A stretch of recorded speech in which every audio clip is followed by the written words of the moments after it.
네, 여러분 안녕하세요. 코비스의 피터입니다. 새해 복 많이 받으십시오. 드디어 2021년 새해가 밝았는데요. 이 새해 첫 주말부터 아주 역동적인 주말이었습니다. 비트코인 가격이 한 34,000불을 단숨에 찍고 지금은 약간 조정받아서 32,000불, 33,000불 사이를 거래가 되고 있습니다. 사실 비트코인의 엄청난 움직임은 비트코인에만 머무르지 않았고 소위 다른 메이저 코인들, 이더리움이나 라이트 코인들도 엄청나게 지금 상승을 하고 있는 그런 상황입니다.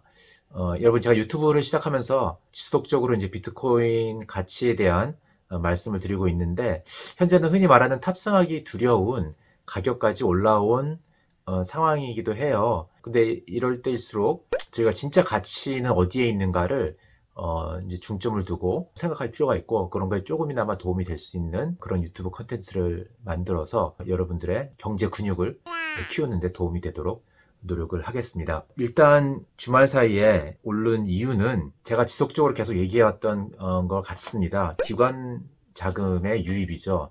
그래서 기관 자금의 유입이 현재 진행형으로 되고 있고 앞으로도 지속적으로 이거는 뭐 한두 달 가지고 끝날 게 아니고 몇 년 동안 계속 이어질 거라고 생각이 되는데 그러한 증거를 제가 한 몇 가지 한 3개 정도 또 최근에 나온 게 있어서 여러분들께 공유를 드릴까 합니다. 첫 번째는 파이낸셜 타임스 프론트 페이지를 보시면은 일면 기사가 이제 비트코인 가격에 대한 기사가 나와 있습니다. 파이낸셜 타임스는 전 세계의 지식인들, 금융인, 특히 금융 쪽에 지식인이라고 불리는 사람들이 대부분 다 보고 있는 굉장히 엘리트 일간지인데 여기에 프론트 기사로 났다는 거는 이제 기관 투자자들이 기본적으로 그리고 또 다른 여러 가지 그 금융 쪽의 엘리트들이 자산으로서 이제 관심을 갖고 있다는 굉장히 큰 증거가 아닐까 싶습니다. 그리고 실제로 트위터 상에도 보면은 이 크립토계에서 활동을 하고 있는 분들 중에 기존 금융권에 있다가 넘어온 분들이 꽤 많이 있어요. 그 중에 한 분 제가 팔로우하는 분이 이키가이 아셋 매니지먼트라는 데서 있는 트라비스 클링이라는 분인데 이분이 트윗한 거 보내면은 기본적으로 지금 기관 투자가들은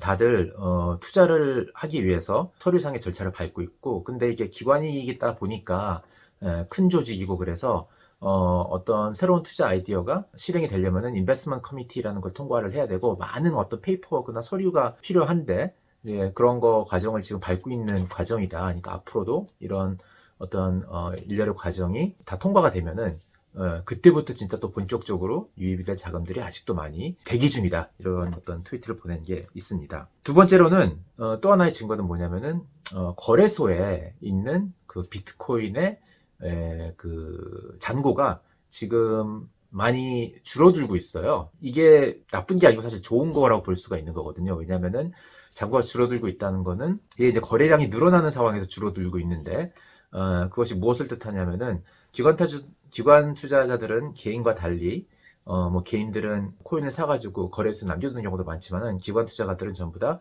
자기네들의 콜드 스토리지로 옮겨야 되는 거죠. 그 과정에서 이제 많은 구매를 한 비트코인이 잔고가 거래소의 그 장부를 떠나서 콜드 스토리지로 옮겨가는 과정에서 비트코인의 출금이 많이 이루어지고 있고 그런 게 실제로 이제 체인상의 데이터로 확인을 할 수가 있는 거죠. 예를 들면은 코인베이스 같은 경우는 1월달 금년 들어와가지고 1월 1일, 2일에만 한 35,000 BTC를 출금을 했습니다.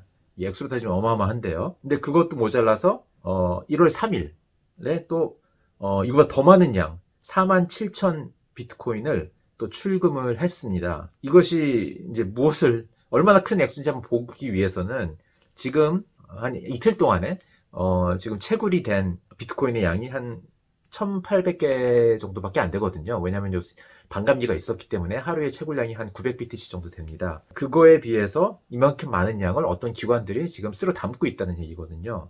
그러니까 이건 엄청난 구매 프레셔가 있는 거고 나만 남지가 않는 겁니다. 비트코인이 기본적으로. 이런 상황에서는 기관들이 지금 얼마나 큰 손인지를 우리가 알 수 있는 대목이고 이런 상황에서 비트코인 가격이 상승할 수밖에 없다는 어마무시한 속도로 이런 걸 나타내는 하나의 수치가 아닐까 이렇게 생각이 되고요.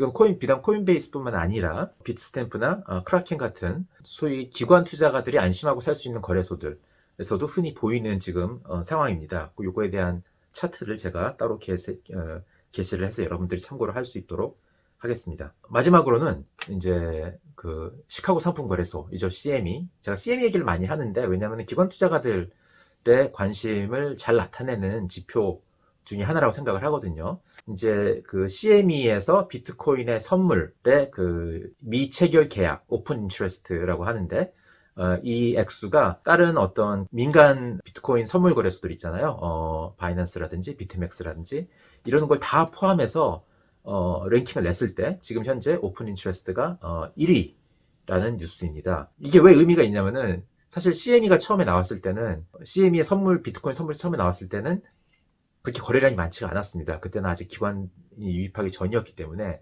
2018년, 19년 이때 거래량을 보면은 오픈 인트레스트도 그렇고 비트맥스나 바이낸스나 이런 데 굉장히 미치질 못했어요. 한 뭐 10분의 1 이 정도 수준밖에 안 됐었는데, 이것이 금년 들어와서 꾸준히 증가를 해서 지금은 오픈 인트레스트가 이 모든 기존의 비트코인 선물 거래소에 비교했을 때를 훨씬 이제 그거를 넘는 수준이 갔다는 그런 뉴스인데, 이게 또 왜 중요하냐면은 이 CME가 이더리움 선물 거래를 시작한다고 6월부터 시작한다고 얘기를 했죠. 이거 싫다는 거는 제가 전 에피소드 잠깐 얘기를 했지만은 이더리움에 대한 기관 투자가들의 관심도 점차 늘어나고 있다는 그런 표시가 아닌가 합니다. 실제로 12월 말에 나왔던 뉴스 중에 하나가 노던 트러스트라고, 진짜 이거는 트러스트 수탁업계의 왕 중의 왕이라고 할 수 있는 회사인데, 이 회사가 가상자산 수탁 업무를 시작한다고 얘기를 하면서 거기에 포함했던 코인이 비트코인과 이더리움 포함이 돼 있었죠. 그랬다는 건 이거는 기관 투자가들도 이더리움까지도 관심이 있다는 얘기인 거고, 그리고 또 한 가지는 SEC가 공식적으로 증권이 아니고 커런시다라고 공식적으로 얘기한 지금 가상자산 두 개밖에 없습니다. 비트코인하고 이더리움인 거죠. 그러면서 봤을 때 기관 투자가들 입장에서는 이더리움에 대한 투자가 굉장히 안심하고 할 수 있는 그런 자산으로서 분류되지 않을까, 이렇게 생각이 듭니다. 네, 오늘은 뭐 한 여기까지고요. 앞으로도 계속 좋은 소식으로 여러분 찾아뵙도록 하겠습니다. 다시 한번 해피 뉴 이어.